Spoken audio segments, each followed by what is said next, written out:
নমস্কার বন্ধুরা, সবাই কেমন আছো? আশা করি সবাই ভালো আছো আর সুস্থ আছো। আমিও তোমাদের ভালোবাসায় অনেক ভালো আছি আর সুস্থ আছি। দুপুর থেকে ভিডিওটা শুরু করলাম। আজকে সোমবার, তাই দুপুর থেকে ভিডিওটা শুরু করলাম, কারণ সকাল থেকে এতটাই কাজের চাপ ছিল, দোকানের কাজ, স্কুলের দোকানের কাজ, সব কিছু করে উঠতে অনেকটা সময় লেগে গেছে। তো একটুও ভিডিও করার ক্যামেরাটা অন করারই সময় পাইনি, তাই তোমাদের কাছে খুবই দুঃখিত। এখন দুপুরবেলা থেকে ভিডিওটা শুরু করছি। শাশুড়ি বৌমা খেতে বসে পড়েছি। এখন প্রায় 12:30 মতো বাজে। তার কারণ হচ্ছে আমাকে দোকানে যেতে হবে, স্কুলের ক্যান্টিনে যেতে হবে, তাই খেতে বসে পড়েছি শাশুড়ি বৌমা। আর আমার মেয়ের দেখো বায়না, তো চকো খাবে। আমি চকো কোথায় পাবো বলো এত দুপুরবেলা? তো পাইনি, ওই জন্য ওকে বকছিলাম। তারপরে বাধ্যগত খাওয়া ছেড়ে উঠে যেতে হলো চকলেট দেখতে, কিন্তু দেখতে পেলাম না। তো আর একটা ভিক্স চকলেট ছিল বাড়িতে জানলার ভিতরে, সেটাই কেটে দিয়ে দিলাম মেয়েকে। তারপরে দোকানে চলে এসেছি দেখো, আর আমার মুখের অবস্থাটা দেখো। খেয়ে উঠেছি, তোমাদের দাদাভাই ফোন করেছে, দোকানে গ্যাস শেষ হয়ে গেছে। তো গ্যাস নিয়ে হেঁটে হেঁটে আসছিলাম, আর আমার রোদে বেরোলে না মুখটা এভাবে লাল হয়ে যায় আর কী সব বেরিয়ে পড়ে। আর একটা চকলেট দেখো বন্ধুরা, পান চকলেট। এই চকলেটগুলো তোমরা কি কখনো কেউ খেয়েছো? আমি এই প্রথম দেখলাম, তাই তোমাদের সঙ্গে একটু শেয়ার করে নাও। পুরো পানের মতো গন্ধ, আর আমার মুখটা এতটা চুলকোচ্ছে, আমি থাকতে পারছি না, পুরো লাল হয়ে গেছে। দেখো তোমরা দেখেছো? তারপরে মুখের এরকম হয়েছিল বলে বাড়ি চলে এসেছি। বাড়ি এসে ভেজিটেবল বানালাম। তারপরে এসেছি ফ্রিজ পরিষ্কার করতে। বাড়ির বউ বাড়ির কাজ না গুছালে কি কোনো জিনিস ঠিকঠাক থাকে? একেবারেই থাকে না। বাড়ির বউরাই হলো বাড়ির লক্ষ্মী, ঘরটাকে গুছিয়ে রাখে। তাই সবার কাছে একটা রিকোয়েস্ট, আমি শুধু আমার ক্ষেত্রে বলছি না, সবার ক্ষেত্রেই বলছি, বাড়ির বউদের কখনো কষ্ট দিও না। তারা একটা ফ্যামিলি ছেড়ে আর একটা ফ্যামিলিতে আসে, কাজকর্ম করে, তারপরেও যখন দিন শেষে বালিশ ভেজায়, খুব কষ্টদায়ক এটা।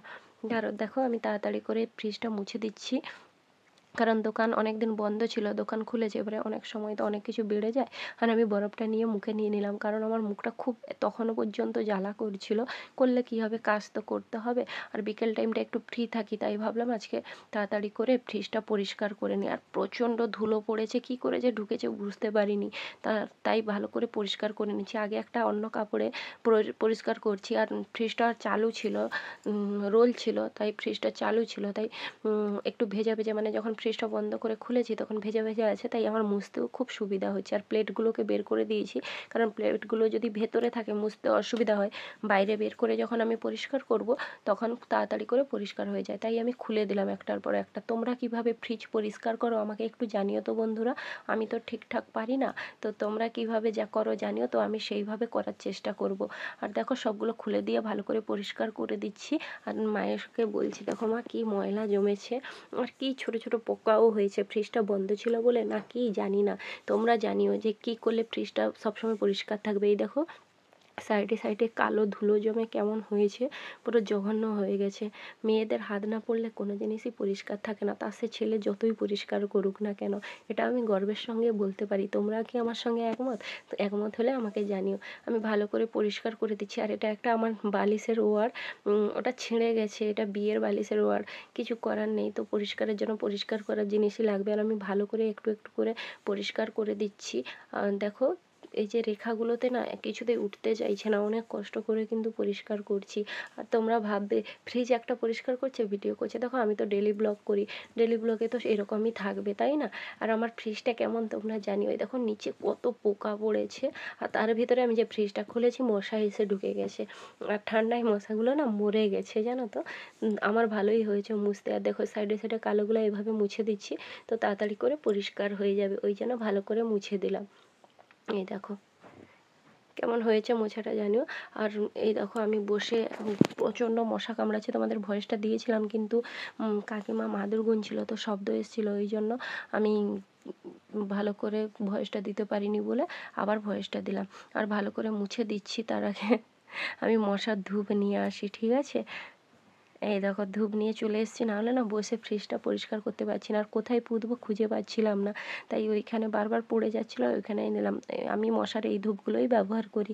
আমাদের বাড়িতে গুড নাইট নেই, তাই মশার ধূপ জ্বালিয়ে দিয়েছি। এবারে ফ্রিজটা ভালো করে পরিষ্কার করে নিচ্ছি। আর এটাই সবজি থাকে আমাদের ঘরে।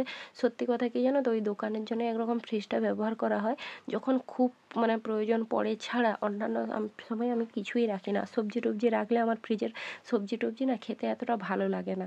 তোমাদের কি তাই বলো তো? আমার সত্যি কথা বলতে ফ্রিজের সবজি খেতে ভালো লাগে না। এবারে ফ্রিজটা পরিষ্কার হয়ে গেছে, এই প্লেটগুলো ভালো করে পরিষ্কার করে নিচ্ছি। কিন্তু এই যে দু সাইডে পাইপের মতো আছে না, এগুলো কিছুতেই পরিষ্কার করতে পারছি না। আর যদি চিট খুলে গেলে না লাগাতে পারি সেই ভয়েও আমি খুলিনি, জানো তো। আমাকে তোমরা একটু জানিও তো যে এগুলো কি খুলে পরিষ্কার করা যায় নাকি এমনি এমনি এরকম থাকে। আর এভাবে আর কোনো দিন ফেলে রাখবো না। ওই কতদিন হয়ে গেল, 3-4 মাস আগে একবার পরিষ্কার করেছিলাম, আর করা হয়নি, জানো তো। আর মশা খাচ্ছে বলে ভালো করে কাপড় নিয়ে নিলাম। তারপরে দেখো আমার গালে এখনও পর্যন্ত লাল হয়ে কেমন আছে, তাই একটু বরফ নিয়ে নিচ্ছি, একবার করে বরফ নিচ্ছি।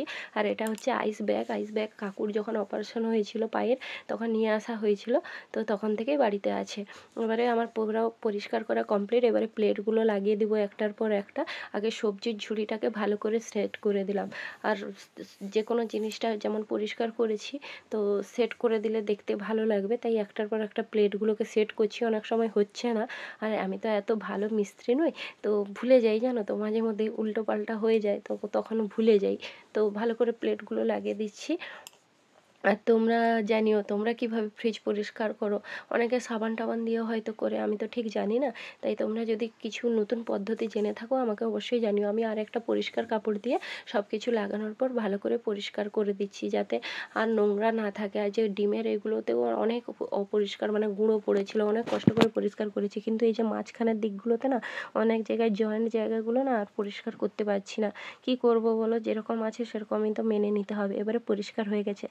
ফ্রিজটা কেমন লাগছে দেখতে তোমরা আমাকে জানিও। কত নোংরা ছিল দেখো, এখন চকচক করছে। পারলাম তো পরিষ্কার করতে। তোমাদের ভালোবাসা থাকলে সব কিছু পারবো। তোমাদের সঙ্গে গল্প করতে করতে কাজটা আমার হয়ে গেছে।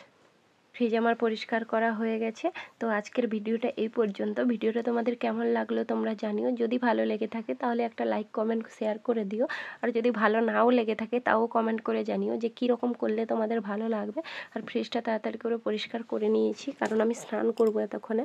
পুরো ঘামে ভিজে গেছি আমি, আর মুখটাও প্রচণ্ড জ্বালা করছে, সাবান দিয়ে ধোবো। তো আজকের মতো টাটা, দেখা হবে অন্য কোনো নতুন ভিডিওতে।